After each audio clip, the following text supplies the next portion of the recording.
नमस्कार साथियों, वेदांत क्लासेज के यूट्यूब चैनल पर आपका हार्दिक स्वागत, अभिनंदन। साथियों, आज हम जो चर्चा करेंगे वो हिंदी व्याकरण की जो प्रश्नोत्तरी चल रही है इसके ऊपर चर्चा करेंगे। तो हमारी 4 क्लास तो हम ले चुके हैं वर्ण विचार पर, और आज ये 5वीं क्लास है और कोशिश करेंगे इसमें आपको कंप्लीट, जितने भी पर्सन है उनको कंप्लीट करवा देंगे इसमें। ठीक है। तो आज 61वें नंबर का पर्सन, यानी कि आज का जो पहला पर्सन है वो क्या है, इसको देखिएगा कि किस क्रमांक में मूर्धन्य व्यंजन है। कौन सा क्रमांक है उसमें मूर्धन्य व्यंजन प्रयुक्त हुआ है। 4 विकल्प आपके सामने दे रखे हैं। ए में दे रखा च, बी में दे रखा ख, सी में दे रखा प और द में दे रखा है ट। तो किस में मूर्धन्य व्यंजन, अब आपको ये पता होना चाहिए कि मूर्धन्य व्यंजन कौन सा होता है। तो ट वर्ग वाला पूरा, यानी कि ट, ठ, द, ढ और न, ये पूरा जो ट वर्ग होता है ये मूर्धन्य में आता है। इसके अलावा र और श ये आता है इसमें, ये मूर्धन्य में आते हैं। तो क्या र स ये तो दिख नहीं रहा है इसमें, और ट ठ ड ढ ये दिख रहा है वैसे इसमें ट। तो इसका जो राइट आंसर क्या चला जाएगा, डी चला जाएगा। तो 61वें नंबर का पर्सन जो है इसका उत्तर क्या हो जाएगा, डी हो जाएगा। तो सर ये भी बताओ कि ये च वर्ग किस में जाएगा। तो तय विद्यार्थी ये जाएगा तालव्य में। किस में जाएगा, तालव्य में जाएगा। और ख किस में जाएगा, ये कंठे में जाएगा। ये किस में जाएगा, कंठे। और प किस में जाएगा, ओष्ठे में जाएगा। जाएगा ओष्ठे में जाएगा। और ट किस में जाएगा, मूर्धन्य में। तो मूर्धन्य क्यों कहते हैं, क्योंकि इसका ऐसे वर्ण, ऐसे व्यंजन जिनका उच्चारण मूर्धा से होता हो उसे मूर्धन्य कहते हैं। जिनका तालु से उच्चारण होता है उनको तालव्य कहते हैं। जिनका कंठ से उच्चारण होता है उसको कंठे बोलते हैं। जिनका होठों से उच्चारण स्थान होता है, जिनका उच्चारण स्थान होठ होते हैं उसको ओष्ठे कहते हैं। जिनका मूर्धा होता है उसको मूर्धन्य कहते हैं। तो 61वें नंबर का राइट आंसर क्या होगा, डी होगा। अगला प्रश्न देखिएगा कि किस क्रम में तालव्य व्यंजन है। तालव्य व्यंजन अभी बताया था, जिनका उच्चारण तालु से होता है उनको तालव्य कहते हैं। और इसमें पूरा च वर्ग आता है। क्या आता है, च वर्ग आता है। तो इसमें देखिए कौन सा राइट होगा। ए में दे रखा है ट उ ड ड ड, ये जो भी है। बी में इस प्रकार क ख ग ये दे रखे हैं। च में च छ ज दे रखा है। डी में दे रखा त द द द न। तो इसमें तालव्य व्यंजन है। तो तालव्य व्यंजन कौन सा है, च वर्ग पूरा। च वर्ग किस में आ जाता है, तालव्य के अंतर्गत आता है विद्यार्थियों। अगला जो प्रश्न है इसको भी देख लीजिए आप। इस क्रम में अघोष व्यंजन नहीं है। कौन सा क्रम है जिसमें अघोष व्यंजन नहीं है। देखिए, नाद के आधार पर 2 प्रकार के होते हैं। नाद के आधार पर 2 प्रकार के होते हैं, एक तो अघोष होते हैं और एक सघोष होते हैं। तो यहाँ पूछा गया है अघोष व्यंजन नहीं है। तो अघोष नहीं है तो फिर वो सघोष होगा। और सघोष में जो आते हैं वो निम्नलिखित में से, जैसे क, य, ह, फ, इसमें से कौन सा मतलब अघोष नहीं है। तो सघोष में देखो, क तो हो नहीं सकता क्योंकि अघोष में आते हैं पहला और दूसरा। और इसके अलावा जो तीनों स है, तीनों स है विद्यार्थियों, ये किस में आते हैं, अघोष में आते हैं। और है किस में आता है, इसमें जितने भी स्वर होते हैं वो सारे इसमें आ जाते हैं। जितने भी अंतस्थ वर्ण होते हैं, अंतस्थ वर्ण य, र, ल और व, ये सब इसमें आते हैं। और सभी वर्गों का तीसरा, चौथा और पांचवा वर्ण ये सब किस में आ जाते हैं, सघोष के अंतर्गत आ जाते हैं। यहाँ पर देखिए, यहाँ पूछा गया अघोष व्यंजन नहीं है। तो क तो अघोष है, ये तो अघोष है, ये अघोष है। त थ दूसरा है, ये भी अघोष है। ये क्या है, अघोष है। प फ ये भी अघोष है। ये क्या है, अघोष है। तो इस प्रकार हमारा राइट आंसर क्या जाएगा, ये, क्योंकि अंतस्थ जो होते हैं यर अलव होते हैं वो किसके अंतर्गत आते हैं, सघोष के अंतर्गत आते हैं। तो 63वें नंबर का जो राइट आंसर है वो क्या है, यह है, यानी कि बी है। क्या होगा, बी राइट आंसर होगा। अगला प्रश्न देखिए, किस क्रम में घोष वर्ण नहीं है। घोष वर्ण नहीं है मतलब अघोष होना चाहिए। क्या होना चाहिए, अघोष। और अघोष में आते हैं सभी वर्गों का पहला, दूसरा और तीनों से। तो पहला देखिए, ए में दे रखा द, बी में दे रखा ग, स में दे रखा ट और द में दे रखा व। तो देखिए अघोष कौन से, हमें ये देखना है इसमें, क्योंकि घोष को ही हम सघोष कहते हैं। घोष को क्या कहते हैं, सघोष कहते हैं। तो घोष या सघोष नहीं है, मतलब अघोष है। तो त थ द ये तो तीसरा हो गया, यानी कि ये तो विद्यार्थियों घोष है। ये तो क्या है, घोष है। इसी प्रकार क ख ग ये भी घोष है, तीसरा है, घोष है ये तो। और ट ठ ये अघोष है। क्या है यहाँ पर, अघोष है।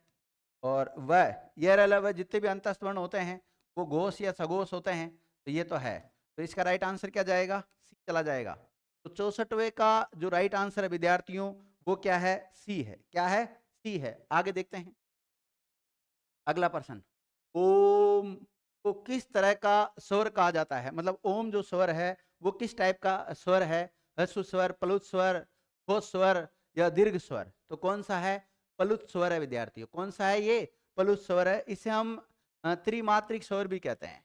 ये क्या कहते हैं, त्रिमात्रिक स्वर भी कहते हैं।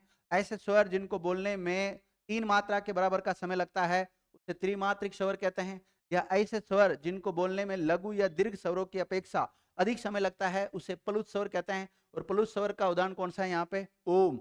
इसी प्रकार जैसे मैंने लिखा इस प्रकार से ये चिन्ह बनाते हुए, इस प्रकार से जैसे ये लिख दिया राम, तो किसी भी स्वर को हम अधिक समय तक बोलकर, अधिक समय तक उच्चारित करके उसे प्लुत स्वर बना सकते हैं। तो यहाँ पर इस प्रकार जैसे ये आपने लिखा है राम, तो आ की जो ध्वनि आ रही है उसको हम अधिक समय तक उच्चारित कर रहे हैं राम। इस प्रकार से जो निकलता है वो प्लुत स्वर के अंतर्गत आता है। तो 65वें नंबर का प्रश्न है, इसका राइट आंसर क्या हो जाएगा, बी हो जाएगा। अगला प्रश्न देखिएगा। अगला प्रश्न है कि जिन स्वरों के उच्चारण में मुंह सबसे कम खुलता है, जिन स्वरों के उच्चारण में मुंह सबसे कम खुलता है वो कौन सा होता है, समृद्ध, विवृत, पश्च और अग्र स्वर। बताओ कौन सा होता है वो। 66वें में जो राइट आंसर जाएगा वो जाएगा समृद्ध।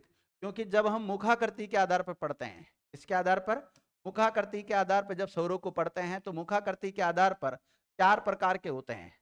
एक तो होते हैं विवर्त स्वर, एक होता है अर्ध विवर्त स्वर, और एक होता है समृद्ध स्वर, और एक होता है अर्ध समृद्ध स्वर। कौन सा, अर्ध समृद्ध स्वर होता है। विवर्त स्वर किसे कहते हैं, जिनको बोलते समय हमारा मुख पूरा खुल जाता है उन्हें विवर्त स्वर कहते हैं। जिनको बोलते समय हमारा मुख आधा खुलता हो उसे अर्ध विवर्त कहते हैं। और ऐसे स्वर जिनको बोलते समय हमारा मुख प्राय बंद सा रहता हो उसे समृद्ध स्वर कहते हैं। और अर्ध समृद्ध किनको कहते हैं, जिनको बोलते समय हमारा मुख प्राय आधा बंद रहता है उसको अर्ध समृद्ध कहते हैं। तो यहाँ प्रश्न में क्या दिया हुआ है, जिन स्वरों के उच्चारण में मुंह सबसे कम खुलता है तो समृद्ध स्वर, इस ये राइट आंसर चला जाएगा ए।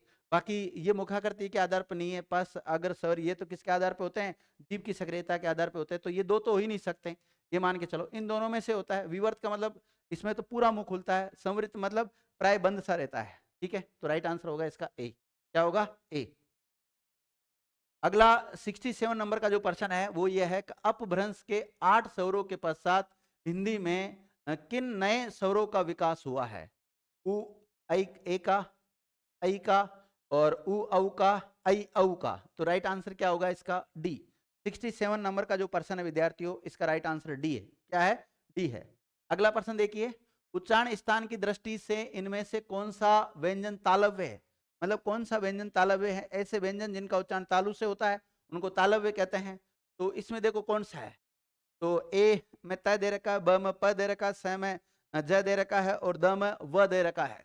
तो देखिए इन सब का मैं पोस्टमार्टम कर देता हूँ। त तो होता है दंते, त कौन सा होता है, दंते होता है। प कौन सा होता है विद्यार्थियों, तो प होता है ओष्ठे। प कौन सा होता है, ओष्ठे होता है। जैसे हम प को होठों की सहायता से बोलते हैं, अगर होठ काट दी जाए तो प वाला वर्ग नहीं बोला जा सकता है। इसी प्रकार जो ज है, ये ज विद्यार्थियों ये किस में आता है, तालव्य में। इसका उच्चारण तालु से होता है इसलिए तालव्य में चला जाएगा। और ये और व, देखिए व ये भी किस में जाएगा, ओष्ठे में जाएगा। ये किस में जाएगा, ओष्ठे में जाएगा। तो तालव्य, यहाँ क्या पूछा गया है इसको देखते हैं। उच्चारण स्थान की दृष्टि से इसमें कौन सा व्यंजन तालव्य है। तो 68 नंबर का जो प्रश्न है इसका राइट आंसर क्या चला जाएगा, सी चला जाएगा। क्या चला जाएगा, सी होगा विद्यार्थियों। 68 का राइट आंसर क्या है, सी है। अगला प्रश्न देखिए, 69 नंबर का जो प्रश्न है कि अस्वर का उच्चारण स्थान क्या होता है। अस्वर को उच्चारण कहाँ से होता है, अस्वर का मूर्धा से, कंठ से, तालु से या ओष्ठ से। तो विद्यार्थियों जो कंठे स्वर होता है उसमें कौन से आते हैं, अ और आ, ये कंठे होते हैं। तो राइट आंसर क्या जाएगा इसका, बी चला जाएगा। 69 का जो राइट आंसर है वो बी है। अगला प्रश्न देखिएगा। अगला प्रश्न क्या है विद्यार्थियों, अगला प्रश्न देखिए, स्पर्श व्यंजनों को उच्चारण स्थान के आधार पर कितने भागों में बांटा गया है। 3 भागों में, 4 भागों में, 2 भागों में या 5 भागों में। बताओ स्पर्श व्यंजनों को उच्चारण स्थान के आधार पर कितने भागों में बांटा गया है? स्पर्श व्यंजनों की बात कर रहे हैं यहाँ पर। 3 भागों में, 4 भागों में, 2 भागों में या 5 भागों में? कितने भागों में बांटा गया है? 5 भागों में बांटा गया है। इसका राइट आंसर चला जाएगा डी। ठीक है विद्यार्थियों, इस क्लास में तो यहाँ तक ही हम चर्चा करेंगे, बाकी नेक्स्ट पार्ट में हम चर्चा करते हैं। थैंक यू मित्रों।